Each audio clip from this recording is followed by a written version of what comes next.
जिन बच्चों का एग्रीगेट 61 था, 62 था, 65 था या 58 था हत्ता के, उन बच्चों ने भी थोड़ी सी फीस ज़्यादा दे के एडमिशन ले ली। तो आप खुद हिसाब लगाए, इतने प्रोग्राम्स और हर प्रोग्राम के अंदर 2-2, 3-3 सेक्शंस, तो कितने बच्चे होंगे।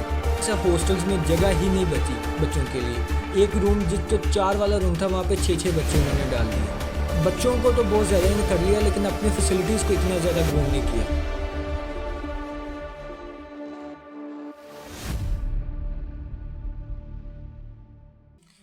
स्प्रिंग 2026 के एडमिशन्स तो ओपन हो गए हैं, लेकिन क्या आपको एडमिशन लेना चाहिए भी या नहीं?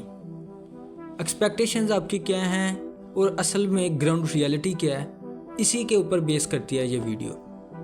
मैं नहीं चाहता कि आपका भी टाइम ज़ाया हो, इस वजह से हम अपने टॉपिक के ऊपर चलते हैं। लेकिन मैं आपको ये नहीं कहूँगा कि हाँ आपको एडमिशन लेना चाहिए या नहीं।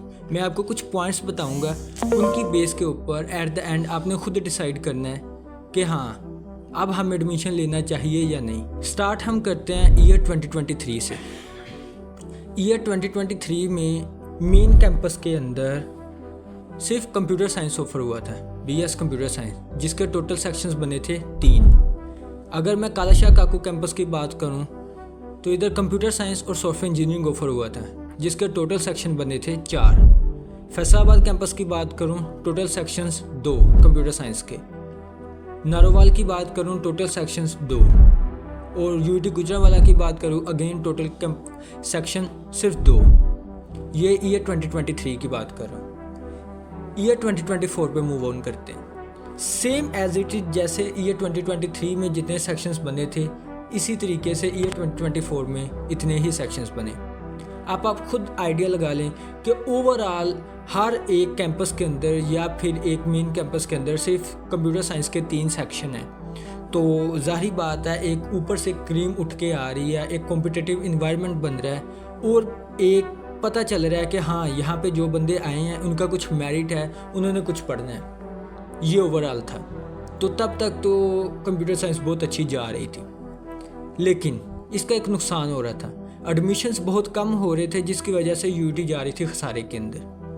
जिसका असर क्या हुआ, ईयर 2025 स्प्रिंग में एडमिशन UT ने ओपन कर दिए, जिसके अंदर उन्होंने BS computer science, BS artificial intelligence, robotics के कुछ प्रोग्राम्स, गेमिंग एंड एनिमेशन, इस जैसे प्रोग्राम्स उन्होंने ऑफ़र कर दिए।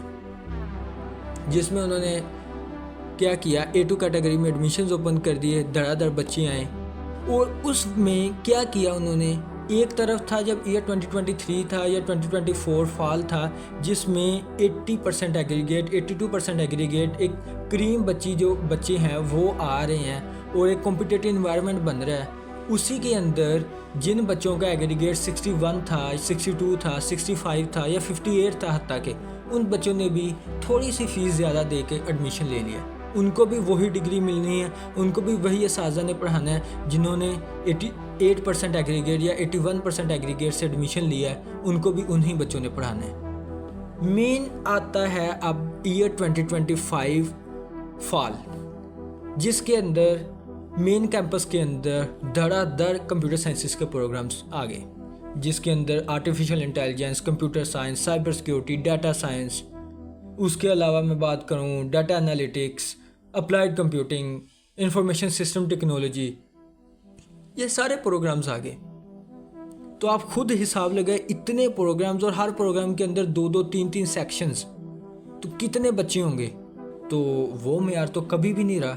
एक था कि एक पूरी क्रीम पूरे पाकिस्तान से, पूरे पंजाब से उठ के आ रही थी 100, 150, 200 बच्चों की, 300 बच्चों की, और एक धड़ाधड़ 1000, 1500 बच्चा आ रहा है, सिर्फ इस वजह से कि यूनिवर्सिटी खसारे में जा रही है तो एडमिशन्स करते जाएं। उन्होंने यूनिवर्सिटी को खसारे से निकालने के चक्कर में प्रोग्राम को बिठा के रख दिया।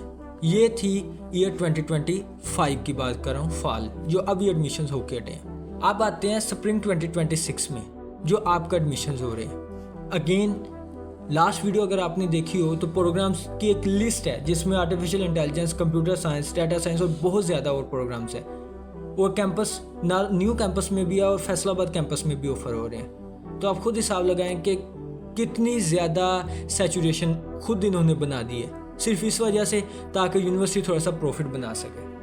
चलें यार ठीक है, इतने एडमिशन है, हमारा कहीं पे एडमिशन नहीं हो रहा, हम यूटी में एडमिशन ले लेते हैं, मेन कैंपस के अंदर या न्यू कैंपस के अंदर कहीं ले लेते हैं। सबसे पहले मैं हॉस्टलर स्टूडेंट्स की बात करूँगा। Hosteller students last year spring में भी एडमिशन्स हुए जो अनएक्सपेक्टेडली कभी नहीं आज तक हुए थे, लेकिन फिर भी स्प्रिंग में भी एडमिशन हुए। उसके बाद फॉल के अंदर पहले 3500 तक मैक्स एडमिशन्स होते थे, 3000 से लेकर 3500 तक मैक्स। डबल एडमिशन्स फॉल 2025 में हुए, जिसकी वजह से हॉस्टल्स में जगह ही नहीं बची बच्चों के लिए। एक रूम जो 4 वाला रूम था वहाँ पे 6 बच्चे उन्होंने डाल दिए। अगर आप हॉस्टलर नहीं भी हो, डे स्कॉलर भी हो, तो ट्रांसपोर्ट बसेस की भी ये सूरत हाल है, बहुत ज़्यादा रश है। उन्होंने बच्चों को तो बहुत ज़्यादा ही कर लिया, लेकिन अपनी फैसिलिटीज़ को इतना ज़्यादा ग्रूम नहीं किया। चलो एटलीस्ट मैं ये सारी चीज़ें भी मैनेज कर लूँगा। उसके बाद स्टाफ पे आते हैं। पहले जितना स्टाफ था वो अगर 200 बच्चों को पढ़ा रहा था, एक डिपार्टमेंट के अंदर सिर्फ 3 सेक्शंस थे, तो अब उसी डिपार्टमेंट के अंदर अगर 3 की बजाय 9 सेक्शंस हो गए हैं। स्टाफ पहले 10 था तो उन्होंने 10 को एक्सटेंड करके सिर्फ 12 किया। ये भी मैं ज़्यादा बता रहा हूँ, उन्होंने 10 ही रखा है। तो मैं खुद यूईटी का स्टूडेंट हूँ, तो मैं बड़े अच्छे से आपको ये चीज़ें डिफ़ाइन कर सकता था, जितना हो सका मैंने किया। लेकिन अब इसका ये मतलब नहीं है कि आपने ये सारी चीज़ें सुन ली हैं तो अब मैं भाग जाऊँ और मैं एडमिशन ना लूँ। ये भी टोटली चीज़ गलत होगी।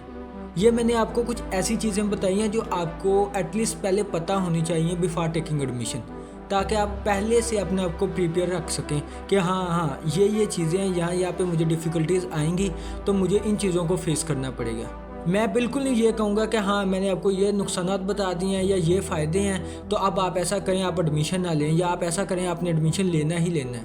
नहीं, मैंने आपको स्टार्टिंग में भी ये कहा था कि मैं सिर्फ आपको ये चीज़ें बताऊँगा, इसके बाद आपने डिसाइड करना है कि हाँ मुझे यूईटी की तरफ जाना चाहिए या नहीं।